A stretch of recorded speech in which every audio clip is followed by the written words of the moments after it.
నమస్తే, welcome to ఈరోజు మనతో ఉన్నారు పొలిటికల్ అనలిస్ట్ శ్రీలీల గారు.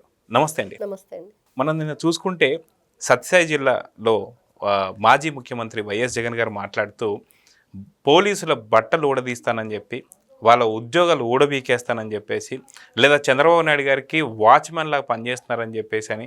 సో గతంలో కూడా మనం చూసాం, సప్త సముద్రాలు దాటి ఉన్నా మీరు రిటైర్మెంట్ అయిపోయి ఉన్నా సరే మిమ్మల్ని సమాజంలో తీసుకొచ్చి గుడ్డలు కూడా తీస్తా అని చెప్పేసి అని మాట్లాడుతున్నారు. ఇలాగా ఓన్లీ వైఎస్ జగన్మోహన్ రెడ్డే కాకుండా వాళ్ళ నేతలు ఎవరైతే ఉన్నారో కాకాని గోవర్ధన్ గారు కావచ్చు, అదేవిధంగా విడుదల రజనీ కావచ్చు, ఇలా మహిళలను లేదు పురుషులను లేదు ప్రతి ఒక్కరు కూడా గుడ్డలు విడదీస్తానని చెప్పేసి మాట్లాడుతూ వస్తాను. కానీ గత ఏ గవర్నమెంట్లో కూడా లేదా ఏ పార్టీలు కూడా ఇలాగ మాట్లాడలేదు. సో ఇప్పుడు దీని మీద చాలా మళ్ళీ పోలీస్ సంఘాలు, అంటే వాస్తవం చెప్పాలంటే ఒకసారి ఏదైనా పోలీస్ సంఘాలు కావచ్చు ఏదైనా మాట్లాడితే ఇంకొకసారి మాట్లాడేటప్పుడు కొంచెం చూసి మాట్లాడు. కానీ జగన్మోహన్ రెడ్డి రెచ్చగొట్టేటువంటి ధోరణిలో పోయినసారి గతంలో కూడా పోలీసులు అధికారులు ఒకసారి పెట్టారు ఇట్లా ప్రెస్ మీట్.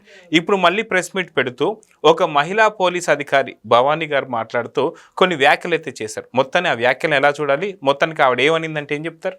జగన్మోహన్ రెడ్డి గారు ఏదైతే నిన్నటి ప్రెస్ మీట్ పెడుతూ అతను అసెంబ్లీకి రాడు, ప్రజాప్రతినిధిగా ఒక ఎమ్మెల్యేగా మాట్లాడు, కానీ శుభం అశుభం అని కొన్ని కార్యక్రమాలకు వెళుతూ పెళ్లిళ్ళని ఏదో రకరకాలుగా చావులని పలకరింపులని ఎక్కడ శవం కనిపిస్తే అక్కడ పరిగెత్తాడని అందరికీ తెలిసిన విషయమే. అక్కడికి వెళ్ళి నవ్వుతూ మాట్లాడతాడు. అదేవిధంగా నిన్న కూడా ఒక పరామర్శకు వెళ్ళి ఆ కుటుంబానికి ఏదైనా నేను హెల్ప్ చేస్తున్నాను, నేను అండగా నిలబడతాను, ఇవి మాట్లాడతారు అక్కడ సందర్భాన్ని బట్టి. కానీ ఇతను ప్రెస్ మీట్ పెట్టి ఏం మాట్లాడుతున్నాడంటే పోలీసులు యూనిఫామ్ వేసుకొని ఎల్లో షర్ట్లతో ఉంటున్నారు, పైకి మాత్రం యూనిఫామ్ ఉంది, లోపల ఎల్లో షర్ట్ ఉంది, బట్టలు ఊడదీసి సమాజం ముందు నిలబెడతానని. కానీ వీళ్ళు అధికారంలో ఉన్నప్పుడు వీళ్ళ గోరంట్ల మాధవ్ కానీ అతను ఏం చేశాడు, వీడియో కాల్లో అనంతబాబు ఏం చేశాడు, కుక్కల విద్యాసాగర్ ఏం చేశాడు, మరి మాట్లాడితే చాలు ఇప్పుడు వీళ్ళ మాజీ మంత్రి ప్రెస్ మీట్ పెడతాడు. అతను ఆడవాళ్ళని ఫోన్లో ఏమన్నాడు, ఏ బట్టలు వేసుకొని వస్తావు, ఏ బట్టలు తీసి వస్తావని మాట్లాడిన ఘనుడు.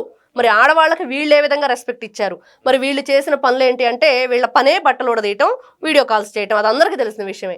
ఈ రోజున జగన్మోహన్ రెడ్డి గారు పోలీసుల గురించి మాట్లాడే విధంగా చూసుకుంటే ఎందుకు ఈ విధమైన భాషను ఉపయోగిస్తున్నాడు అసలు అంటే మాట్లాడే విధానం ఏంటి? ఒక మాజీ ముఖ్యమంత్రిగా ఉండి ప్రజాప్రతినిధిగా ఉండి మనం ప్రజలకు ఏ విధమైన భాష ఏ విధంగా ఉండాలి, వాళ్ళకి ఎలాంటి మెసేజ్ ఇస్తున్నాడు, చట్టానికి న్యాయానికి ధర్మానికి కట్టుబడి ఉండి ప్రతి ఒక్కరిని డే అండ్ నైట్ ఎప్పుడు ఏ టయానైనా సరే ఏదైనా ఒక ఇన్సిడెంట్ జరిగింది అనగానే పరుగున వాళ్ళు యూనిఫామ్ వేసుకొని అక్కడ శాంతి భద్రతలను కాపాడాలి అనే ఉద్దేశంతో వాళ్ళు వస్తారు.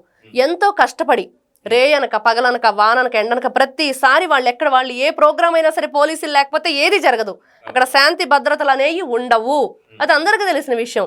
మరి అట్లాంటి వాళ్ళని మనం ఎంతగా గౌరవించాలి, ఆ యూనిఫామ్కి ఎంత రెస్పెక్ట్ ఇవ్వాలి అని అంటే మరి జగన్మోహన్ రెడ్డి గారు రేపు ఏదైనా సరే చిన్నపిల్లలైనా సరే ఈ వీడియో చూస్తే ఈ విధంగానే మాట్లాడాలేమో. ఇతను ఒకప్పుడు సీఎంగా పనిచేశాడు కదా, మరి జగన్మోహన్ రెడ్డి గారు మా జగన్ మామయ్యే చెప్పాడు అని అంటే మరి ఏ విధంగా చూడాలి దాన్ని? అంటే సమాజానికి ఈ విధమైన మెసేజ్ ఇస్తున్నావా, రెచ్చగొట్టే పూర్వకంగా ఉన్నావా, ఉద్రేకపూర్వకంగా వీళ్ళని ఏ విధంగానైనా సరే గొడవలు సృష్టించాలి అనే మాటలు మాట్లాడుతున్నాడంటే ఈ రోజున మహిళలు పోలీసుల్లో మరి జెంట్సే కాదు కదా, మరి స్త్రీలు కూడా ఉంటారు. మరి వాళ్ళని ఏ ఉద్దేశంతో నువ్వు మాట్లాడినట్లు ఏ విధంగా చూసుకోవాలి? ఇప్పుడు ఉద్యోగ సంఘాలకు సంబంధించిన వాళ్ళు ప్రెస్ మీట్ పెట్టారు, భవానీ గారు మాట్లాడుతున్నారు. మరి మేమందరం కూడా రాష్ట్ర వ్యాప్తంగా 5,000 మంది మహిళా పోలీసులు ఉన్నాం, మరి మమ్మల్ని ఎందుకు ఈ విధంగా మీరు మాట్లాడారు, అగౌరవపరిచారు, మరి స్త్రీ అంటే ఏమనుకుంటున్నారు, మేము ఒక స్త్రీగా ఇంట్లో బాధ్యతలే కాదు మరి ఉద్యోగంలో కూడా ఉండి రాష్ట్రాన్ని కూడా శాంతి భద్రతలను కాపాడుతూ ఉంటున్నాము, ఖచ్చితంగా మీరు ఈ మాటల్ని వెనక్కి తీసుకోపోతే దీని పర్యవసానం వేరేగా ఉండిద్ది, ఇది మాత్రం ఖచ్చితంగా వాళ్ళు వార్నింగ్ ఇస్తున్నారు. ఇప్పుడు 3వసారి జగన్మోహన్ రెడ్డి గారు ఈ విధమైన వ్యాఖ్యలు చేయటం, కాకాని గోవర్ధన్ రెడ్డి గారు కూడా అలానే మాట్లాడారు, మరి విడుదల రజని, మరి వీళ్ళు ఆవిడ మాట్లాడేటప్పుడు పోలీసుల గురించి మాట్లాడితే ఆవిడ పక్కనే ఉండి మాజీ సిఐగా ఉండి ఎవరైతే జాషువా గారు ఉన్నారో పల్లె జాషువా, మరి అతనే ఒప్పుకున్నాడు కదా నేను లంచం తీసుకున్నాను 10 లక్షల రూపాయలని, మరి దానికి ఏం సమాధానం చెప్తారు వీళ్ళు? ఇతను మాట్లాడుతున్నాడు, ఇంకొకరు ఎవరో ప్రెస్ మీట్ పెట్టారు, అతను కూడా మాట్లాడాడు. ఈ రోజున ఎవరైతే సుధాకర్ యాదవ్ అనే వ్యక్తి వీళ్ళకి వార్నింగ్ ఇవ్వడానికి నిన్న అతని పేరు కూడా పదే చెప్పాడు జగన్మోహన్ రెడ్డి గారు. మరి అతను రియాక్ట్ అయ్యాడు, బయటకు వచ్చాడు. అదిగాక మనం నిన్న చూసుకుంటే వైఎస్ జగన్ మాట్లాడుతూ ఆ సుధాకర్ యాదవ్ వాడు అని చెప్పేసి కనీసం మర్యాద లేకుండా కూడా మాట్లాడడం మనం చూసాం. అది కాకుండా మహిళా సంఘాలకు సంబంధించిన నేత ఎవరైతే ఇప్పుడు చూసారో పోలీసులకు సంబంధించినటువంటి వాళ్ళు కూడా చాలా చెప్తున్నారు, మమ్మల్ని కూడా బట్టలు తీయడం అని చెప్పేసి మాటల్ని ఎలా తీసుకోవాలని చెప్పేసి. సో ఇంట్లో ఉన్నటువంటి ఒక ఆడవాళ్ళు ఎవరైతే ఉన్నారో విజయలక్ష్మి గారికి మీరు మర్యాద ఇవ్వడం లేదు, అదేవిధంగా షర్మిల గారికి మర్యాద ఇవ్వడం లేదు, అదేవిధంగా చూసుకుంటే మీరు ఇంకొక పక్కన సునీత గారికి కూడా మర్యాద ఇవ్వడం లేదు.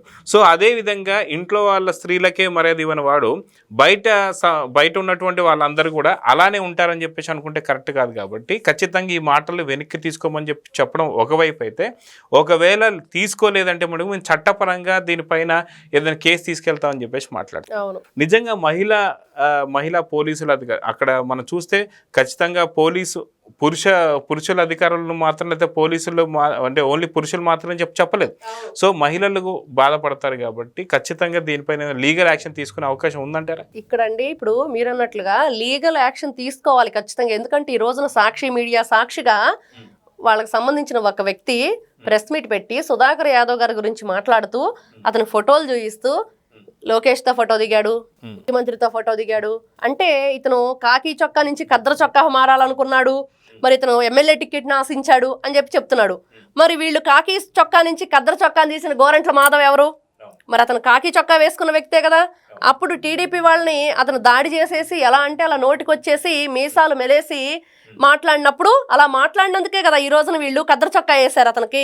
ఆయన ఏదైతే పోలీస్ కాకి యూనిఫామ్ తీసేసి కద్దరు చొక్కా వేసుకోవడంతో ఆగిపోకుండా పార్లమెంట్ స్థాయిలో ఉన్నటువంటి వ్యక్తి న్యూడ్ కాల్స్ ని పార్లమెంట్ స్థాయిలో ఉన్న వాట్సాప్ గ్రూపుల్లో కూడా షేర్ చేయడం జరిగింది. ఇంకొక మెట్టు ఎక్కువ ఉన్న కద్దరు చొక్కా కూడా వదిలేసిన పరిస్థితి మనం చూసాం.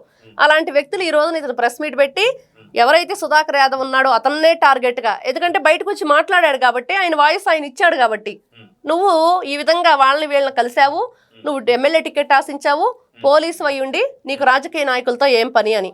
మరి పోలీస్ అయిన గోరంట్ల మాధవ్ అతను కూడా ఒకప్పుడు పోలీస్ ఆఫీసరే కదా, మరి ఈ రోజున అతనికి రాజకీయాలతో ఏం పని?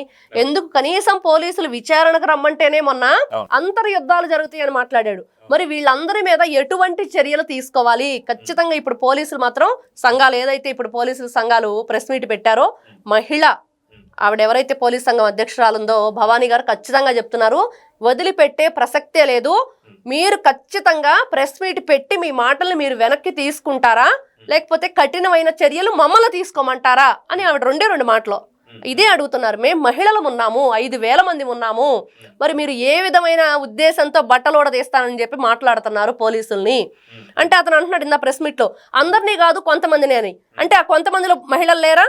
అంటే తెలివిగా మాట్లాడుతున్నాం అనుకుంటున్నారా, లేకపోతే అతి తెలివిని ప్రదర్శిద్దాం అనుకుంటున్నారా, లేకపోతే రాష్ట్రంలో ఈ రోజున ప్రశాంతంగా ఉంది కాబట్టి ఏదో ఒక విధంగా రెచ్చగొట్టే ప్రయత్నం, ఏదో ఒక విధంగా విద్వేషాలను రెచ్చగొట్టే ప్రయత్నం. అసలు వీళ్ళు విలువలకి లేకపోతే ఏదైతే మనం రెస్పెక్ట్ అనేది ఉండిద్దో విలువలకి ఒలువలు వదిలేసిన మనుషులు వీళ్ళకి లేదు రెస్పెక్ట్. ఫస్ట్ ఒకరిని మనం మర్యాద ఇచ్చి పుచ్చుకోవాలనే జ్ఞానం కూడా లేకుండా ఈ రోజున మనం ఒక స్థాయిలో ఉన్నాము, ప్రజాప్రతినిధులుగా ఉన్నాము. మరి ప్రజలకు ఏ విధమైన మనం మెసేజ్ ఇవ్వాలి అని అంటే వీళ్ళు ఇచ్చిన మెసేజ్ ఇలా ఉంది. అది మనం చూసుకుంటే మీరు అన్నట్టుగా అంతర్యుద్ధం ఏదైతే ఉందో అది ఖచ్చితంగా స్టార్ట్ కాబోతుంది. అదిగాక కూటమి ప్రభుత్వం ఏర్పడిన వెంటనే మరో 2 నెలల్లో మళ్ళీ వైసీపీ గవర్నమెంట్ వస్తుందని చెప్పేసి అన్నం కావచ్చు, అప్పుడు చూస్తున్నాం. అయితే ఢిల్లీ స్థాయిలో వెళ్ళిపోయి 32-36 హత్యలు జరిగాయని చెప్పేసి అన్నం కానీ, లేదా విజయవాడకు సంబంధించినటువంటి ప్రకాశం బ్యారేజ్ని బోట్లతో గుద్దీయడం కావచ్చు. అదే కాకుండా చాలా వరకు చూస్తున్నాం మొన్న జరిగినటువంటి పాస్టర్ ప్రవీణ్ గారి యొక్క దాన్ని కూడా ఎంత పెద్ద ఇన్సిడెంట్ చేశారనేది, బెన్లింగన్ లాంటి వాళ్ళు బైబుల్ పక్కన పెడితే ఊచకొత్తకు వస్తామని చెప్పేసి అనేది ఇంతగా మాట్లాడుతున్నటువంటి సందర్భంలో కూడా ఖచ్చితంగా జగన్ కుట్రలు ఇక ఆగవని చెప్పేసి అనుకోవాలంటారా? ఒకప్పుడు అండి నిజంగా మీరన్నట్లుగా ఇవన్నీ జరిగితే ఖచ్చితంగా ఈ రోజున రాష్ట్రం రావణ కాష్టంగా మారేది. కానీ ప్రజల్లో చైతన్యం వచ్చింది, ప్రశ్నించే తత్వం వచ్చింది, ప్రతి ఒక్కటి ఆలోచించి అడుగు వేయాలనుకుంటున్నారు. ప్రతి ఒక్కరు కూడా ఈ రోజున ఎలా ఉన్నారంటే మనకి ఏం కావాలి, మనం చేసే పనేంటి, దీన్ని ఆలోచించి చేయాలి. వీళ్ళు ఉద్రేకపూర్ మనం చూసాం. ఆయన బెన్లింగం అనే అతను ఎంత భయంకరమైన మాటలు అతను మాట్లాడాడు. మేము ప్రార్థన చేసే గుంపులు కాదు, యుద్ధాలు చేసే గుంపులు కూడా ఉన్నాయని.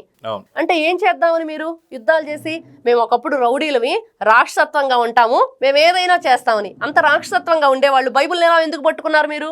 అంటే బైబిల్ని అవమానించినట్లే కదా. మరి మిగతా ఉన్న ఫాస్టర్లందరూ కూడా వీళ్ళని ఎందుకు యాక్సెప్ట్ చేస్తున్నారు? ఎందుకు వీళ్ళు బైబిల్ని పట్టుకోవడానికి వీళ్ళు అర్హులు అని చెప్పి వాళ్ళు ముద్రిస్తున్నారు? వీళ్ళకి ఒక ఫాస్టర్గా ఎందుకు గౌరవిస్తున్నారు? మరి అతను వైఎస్ఆర్సీపీ పార్టీకి చెందిన వ్యక్తే కదా, ఆ బెన్లింగ్ అనే అతను. ఇవన్నీ చూస్తూ కూడా ప్రజలు ఎందుకు శాంతియుతంగా ఉన్నారంటే, ఈ రోజున చూస్తే కూటమి ప్రభుత్వానికి అధికారం ఇచ్చి జగన్మోహన్ రెడ్డిని 11కు పరిమితం చేసి పక్కన కూర్చోబెట్టిన తర్వాత కూడా జగన్మోహన్ రెడ్డి గారు మీ డ్రామాలు ఇంకా చాలు, మీ జగన్నాటకాలు ఇంకా చాలు, మేము ఒకప్పుడు సై అంటే సై అనే మనస్తత్వం మాలో లేదు, ఇంకా మేమంతా కూడా చూసేసాం మీ డ్రామాలన్నీ కూడా, మేము ఆలోచిస్తున్నాము, ఆలోచించి అడుగు వేస్తున్నాము, కాబట్టి ఇంకా మీరు చాలు, సైలెంట్గా ఉండండి అని చెప్పే వరకు వచ్చారు ప్రజలు. అయితే ఒక మహిళగా మీరేమనుకుంటున్నారు? ఎందుకంటే ఇప్పుడు పోలీస్ అధికారి ఎవరైతే ఉన్నారో భవానీ గారు మాట్లాడారు, అంటే పోలీస్ అధికారులు ఉన్నటువంటి ఒక మేము ఆడ పోలీసులు ఎవరైతే ఉన్నారో మహిళా పోలీసులు అందరికీ కూడా బట్టలు ఉడదీస్తా అన్న దాని గురించి మీరేం చెప్తారు? ఇప్పుడు ఒక విషయం అండి, మనం జగన్మోహన్ రెడ్డి గారు చెప్పుకోవాలంటే, అతను ఇప్పుడు అన్నం ఉడికిందో లేదో ఒక మెతుకు పట్టుకుంటే మనకు తెలుస్తుంది అని. కానీ ఈ రోజున అతను మాట్లాడే విధానం, భాష, అతని బాడీ లాంగ్వేజ్ ఏదైనా చూసుకోండి, ప్రతి ఒక్కటి కూడా ఈ రోజున ఇంట్లో ఏం జరుగుతుంది? ఇప్పుడు అతనికి 2 కూతుర్లు ఉన్నారు, భార్య ఉంది, తల్లి, చెల్లి, నీ ఇంట్లోనే 5 ఆడాళ్ళు ఉన్నారే, మరి బాబాయ్ కూతురు ఉంది, 6 ఆడపిల్లలు ఉన్నారు నీ ఇంట్లోనే. మరి నువ్వు ఏ విధంగా సమాజానికి మెసేజ్ ఇవ్వాలి? ఏ విధంగా మాట్లాడాలి? ఆడవాళ్ళకి ఎట్లాంటి గౌరవం ఇవ్వాలి అని అంటే, మరి సొంత చెల్లెల మీదే తన తండ్రికి పుట్టలేదు అని చెప్పి క్యారెక్టర్ అసాసినేషన్ చేసే పోస్టులు పెట్టించిన గనుడు జగన్మోహన్ రెడ్డి గారు. మరి సొంత తల్లి, సొంత కొడుకు కూడా ఓటేయకుండా విదేశాలకు పారిపోయిందంటే భయం వేసి ప్రాణం మీద ఆవిడ భయంతో మరి ఏ విధంగా మనం ఆలోచించుకోవాలి? ఇవన్నీ కూడా మనకు కనిపిస్తున్నాయి కళ్ళకు. అదే కాకుండా షర్మిల గారు ఏదైతే పెళ్లి కార్డు ఇస్తానికి వెళ్తే కట్టుకున్న చీర పైన కూడా వ్యాఖ్యానం చేశారు. అదే ప్రతి ఒక్కటి ఎవరిని నువ్వు ఇంప్రెస్ చేయడానికి ఎల్లోసారి కట్టుకెళ్ళావు అని. మరి ఈ విధమైన మాటలు, పోస్టులు, క్యారెక్టర్ అసాసినేషన్, కన్న తల్లి కూడా నీకు ఓటైన పరిస్థితి. మరి ఒక వైపు ఏమో బాబాయి చావుకి చెల్లి న్యాయం చేయండి అంటున్నా కూడా నువ్వు చేయని పరిస్థితిలో ఇంకా ఇతనికి మహిళల పట్ల గౌరవం లేదు, శాంతి భద్రతలను కాపాడే పోలీసుల పట్ల లేదు, ప్రజాప్రతినిధులుగా ఉన్న రాజకీయ నాయకులు ఎవరైతే ఉన్నారో ఇప్పుడు వాళ్ళందరి మీద కూడా ఇతనికి గౌరవం లేదు. మరి ఇతనికి ఏ విధమైన మెసేజ్ ఇతను రాష్ట్రానికి ఇస్తున్నాడు అంటే, నేను ఒక ఆడ మనిషిగా ఇప్పుడు ఎవరైతే ఈ ఉద్యోగ సంఘాలందరూ కూడా ఏ విధంగా చెప్తున్నారంటే, నిజంగా వాళ్ళు అన్నట్లుగా ఆడవాళ్ళకి నువ్వు గౌరవం ఇవ్వనప్పుడు ఈ రోజున ఏ మాటలు అయితే మాట్లాడేవో అవన్నీ కూడా జగన్మోహన్ రెడ్డి గారు వెనక్కి తీసుకోవాలి. ఎందుకంటే అది అతనికి తగింది కాదు. ఇప్పుడు అతను ఒక హుందాతనంగా లేదు. అది ఎవరు ఆ స్క్రిప్ట్ రైటింగ్ ఎవరో ఇస్తున్నారు కానీ ప్రతిసారి బట్టలోడదీయటం ఎందుకు మీకు ఆ పని?